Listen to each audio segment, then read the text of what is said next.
Alright, I'm back doing another video on the series of fundamentals and recovery. So what I want to talk about today is the difference between stretching, strengthening, and rest, and when we should do each one. So when we injure ourselves and we want to get back to doing things, there's a very specific order in which you can do it to improve that. And it depends on what you've done. So I'll go through a couple of things. So first, let's go through strength. When we should do it and when we shouldn't do it. A couple of years ago, I had a client who had basically torn their rhomboid. So people that don't know, the muscle that helps pull the shoulder blades back.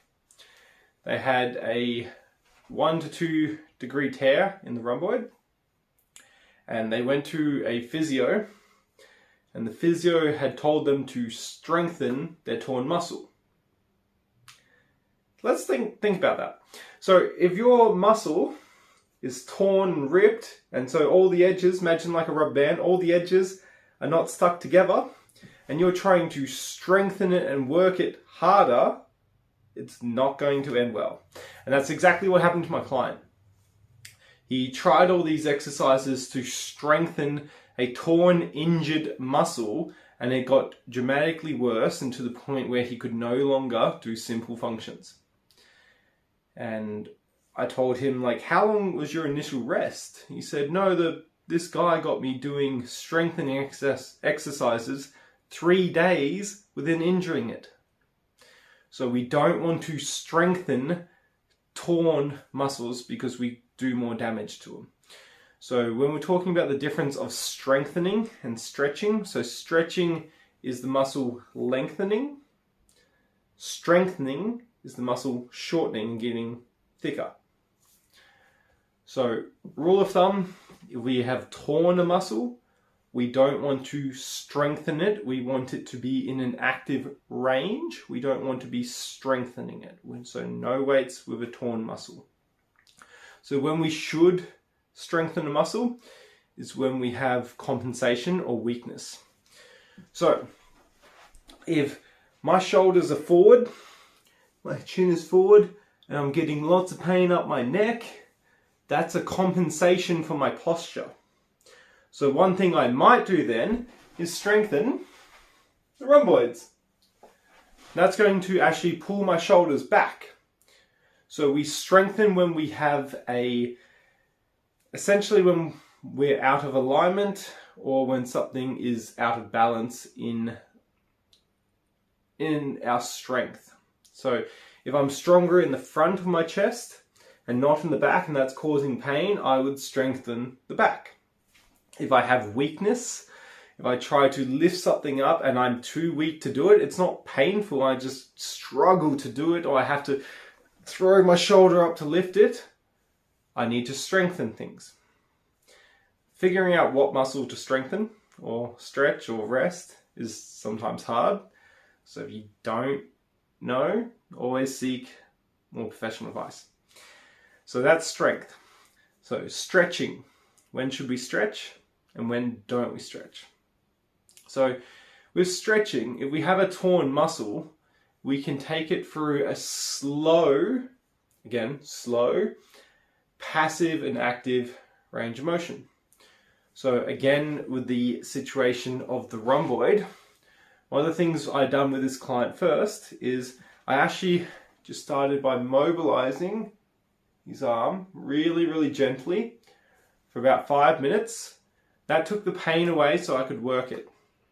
And so we can gently stretch an injured muscle to the range that we're comfortable with. We don't want to take it to a painful range. And one of the reasons we do a very gentle mobilization, so it's not like you're trying to do the splits, it's not that type of stretching.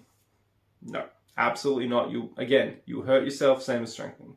It's a slow, passive stretch. So all I'd be doing for my rhomboid is, if that hurts here, I'd come to about here. I wouldn't go to the pain. So I'd just come there and stretch the muscles. That active, gentle stretching in an injured muscle allows the muscle fibers to know where they need to grow back into. And so that helps us basically recover faster because the muscles are recovering in the way that they're designed to move. So when we wouldn't stretch is basically when we're trying to strengthen something. So stretching and strengthening are opposites. The good thing is though, we strengthen a lot quicker than we stretch. And so that's why we're able to do weights at a lengthened position, because we gain muscle faster than they lengthen. But they are opposites. So again, if I go back to this situation where I'm hunched forward, neck forward, I would not be stretching these muscles because they're already in a bad position. I'd be stretching the front, sure. But I don't want to be stretching and making a bad posture even worse. Because if I'm stretching here and I'm already in this hunched over, position, I'm making it worse.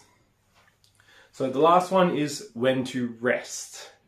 And a rule of thumb is rest initially. If you injure yourself, rest is generally the first thing to do so we don't aggravate it. But the amount of rest comes onto what we've done. If it's a muscular or tendon, then we generally only want to rest for a few days unless it's severe. We don't want to rest too long because those muscle fibers don't know how to grow back into position. So maybe 1 or 2 days. We should not be resting for long periods of time, like complete rest, for soft tissue issues on most cases, unless you're advised by your doctor or physician or whoever you've seen professionally.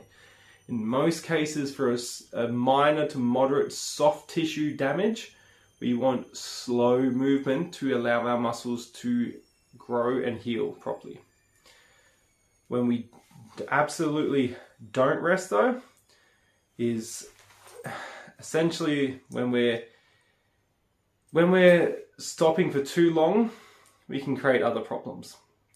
So if I've broken my bone, that might need a couple of weeks rest, absolutely, so the bone heals. As soon as the bone is healed though, we want movement. If it's a soft tissue issue, that's hard to say, we want to rest only for maybe 2-3 days and then incorporate slow movement without hitting our limit of pain. I hope this knowledge helps. Keep growing, keep improving, keep making life better.